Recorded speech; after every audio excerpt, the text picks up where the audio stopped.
Let's open up the second David Bowie box. Now, I'm sure I'm not the first person to have opened the David Bowie second box on camera, because it came out a while ago.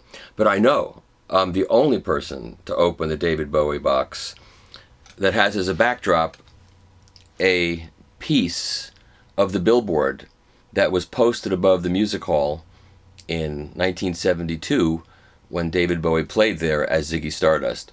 So this is a piece of a very large billboard. You can see Music Hall, David, Ziggy. This is a spare one that they actually had. There were two of them. And one of them actually went up, and of course it was destroyed in the process.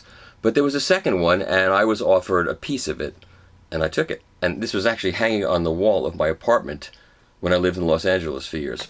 And then I took it down and put it away, and it's not in great shape, but it's got some tremendous memories because I was on that tour, as I said the last time. So I'm not going to push that issue. You know, David Bowie has been dead almost a year now. It's hard to believe.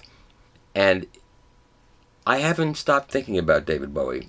I wake up almost every morning and think about David Bowie, more so than any other rock star who passed away in the last year, or probably ever. And I've been trying to think of why he had such a big impact on me.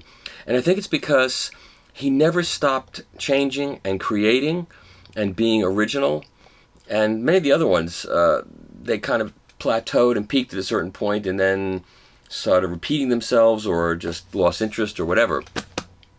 Leonard Cohen is another guy that kept going, in fact got better as he got older. But David Bowie is the person who is the rock star who I think of every day. That he's the same age as me, and I think I'm here and he's not, which is probably not fair in some way. It's fair to me. It's probably not fair in the big scheme of things. So I try every day to do as much as I can to be creative. I can't be creative like David Bowie, but to be as creative as I can. So here's the second box. Who Can I Be Now? 1974 to 1976. And it's still sealed. I haven't opened it or thought about it much, but what a great title for a box. Who Can I Be Now?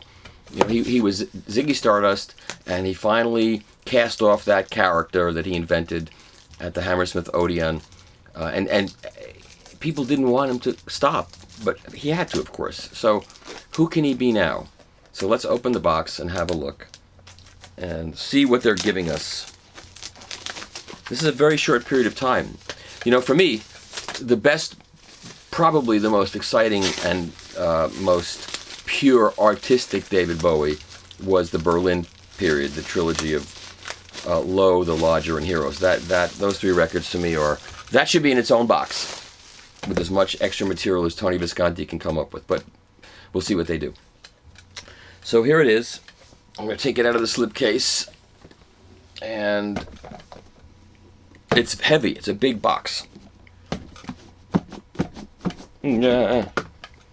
Okay. So I'm going to pull all the records out, and let's see. So first there's a book. Nothing gonna touch you in these golden years. Okay, so it says there. So I guess these were golden years. So David Bowie and William Burroughs. Not William F. Burroughs. I'm thinking William F. Buckley Jr., but I'm not talking about William F. Buckley Jr. So there's a piece here about, there's just great pictures in here. I can see right away.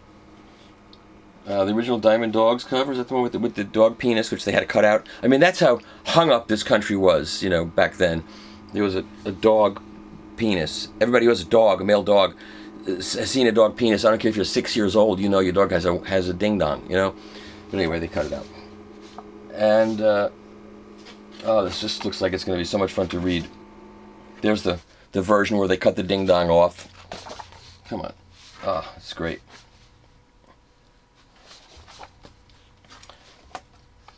Anyway, this looks like it's just going to be really fun to read. And there's an entire album called The Gouster. I don't even know what that means. Which was never released. And we'll get to that. So it looks like it's going to be really fun reading through this book. What a guy. Okay, and then other credits. I'm not going to go through the credits. All right. So let's see what we got here in terms of record. Let's see. We have This is the extra Recall 2, and there is David in front of a multi-track tape recorder. It's got Rebel Rebel, the original single mix, Diamond Dogs, the Australian single edit. I guess it comes with a blooming onion or something. Rebel Rebel US single version, Rock and Roll With Me live, Panic in Detroit live, Young Americans original single edit, Fame original single edit, Golden Year single edit, Station to Station original single edit, TVC 15 Stay, Word on a Wing, John I'm Only Dancing, the 75 single version. I've got all those singles. And let's see if we can see.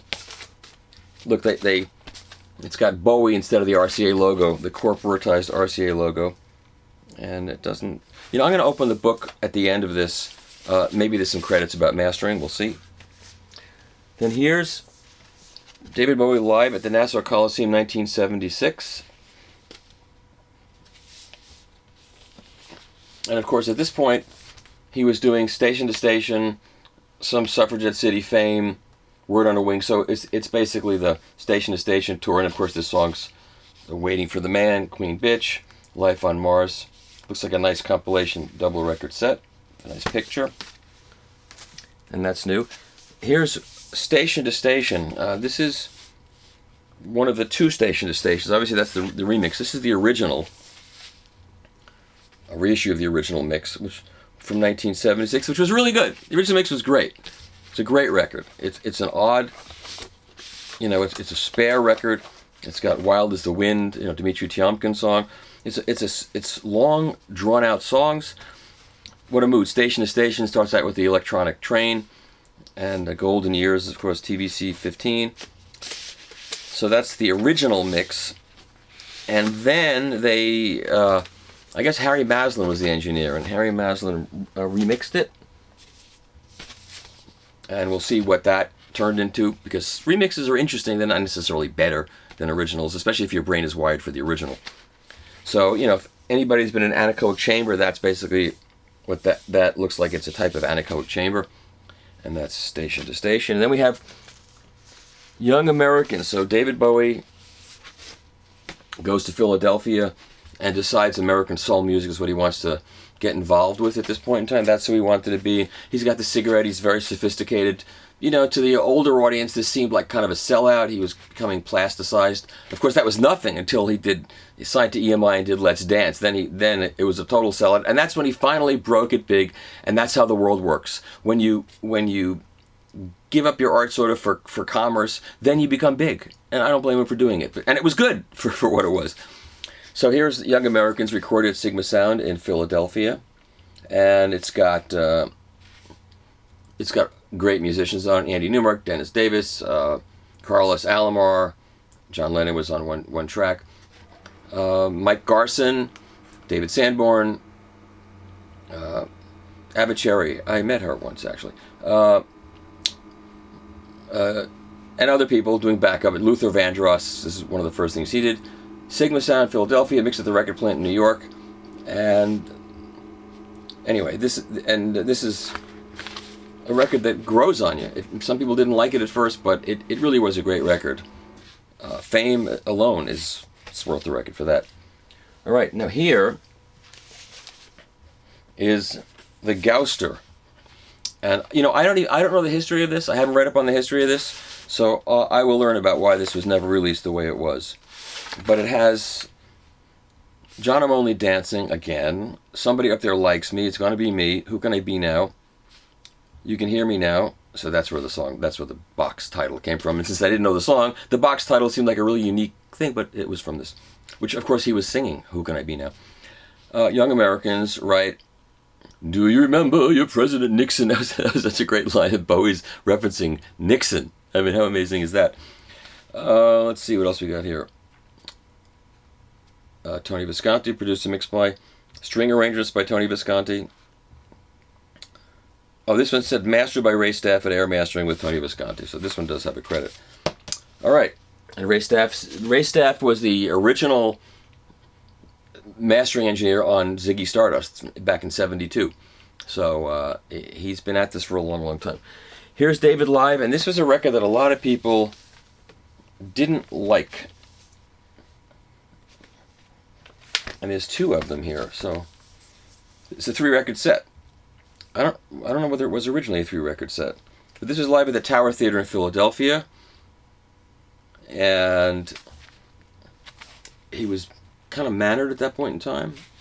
He wasn't quite the thin white Duke, but he was maybe kind of heading there, or he was there to a certain degree. And here's another one. And this was live at the Tower Theater of Philadelphia also.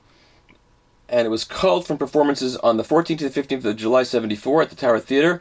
It is complete and exact.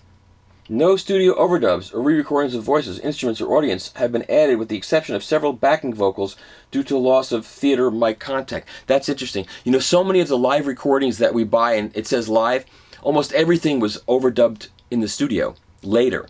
This one is just David live. That's going to be interesting to hear. I can't wait to hear that one. And then we have Diamond Dogs, which was an interesting science fiction kind of thing because he was into science fiction. And the dog's wiener is there if that's what's of interest to you. I have enough dogs. It doesn't really interest me. And this was an interesting album, Diamond Dogs, A Sweet Thing. Rebel was on here, 1984. It's Tony Newman, Ainsley Dunbar, Herbie Flowers, Mike Garson, and Bowie. And this is recorded at Olympic and Island Studios in London. You can't get two greater places to record an album. So that's the box set. That's what's in it. And I will be reviewing it seriously on Analog Planet very shortly. Thanks for watching.